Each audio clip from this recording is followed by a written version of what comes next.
మంచిర్యాల జిల్లా క్యాతన్పల్లిలో స్పష్టమైన మెజారిటీ ఉన్నా కాంగ్రెస్ అరాచకం చేసిందని మండిపడ్డారు మాజీ మంత్రి కేటీఆర్. కాంగ్రెస్ నేతలు బీజేపీ నేతలు ఏం మాట్లాడినా కేసులు పెట్టరని, బీఆర్ఎస్ నేతలపై మాత్రం అక్రమ కేసులను బనాయిస్తున్నారని అన్నారు. బాల్కసుమన్ను జైల్లో పెడితే భయపడే నాయకుడు కాదన్నారు.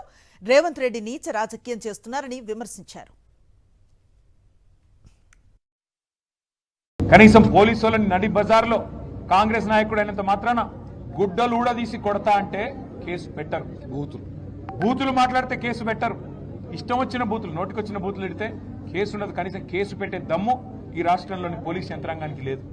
BJP MP, Nizamabad MP Arvind police వాళ్ళని యూజ్లెస్ ఫెలోస్ అని తిడితే కేసులు ఉండవు.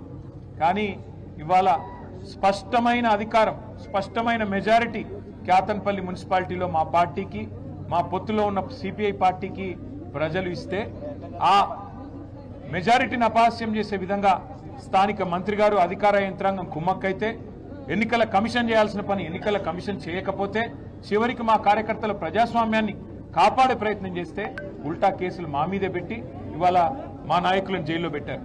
ఇది రాష్ట్రం మొత్తం గమనిస్తూ ఉన్నది. అంటే ఎంత లేఖి రాజకీయం, ఎంత దిగజారుడు రాజకీయం రేవంత్ రెడ్డి చేస్తా ఉన్నాడో దీన్ని బట్టి చెప్పొచ్చు.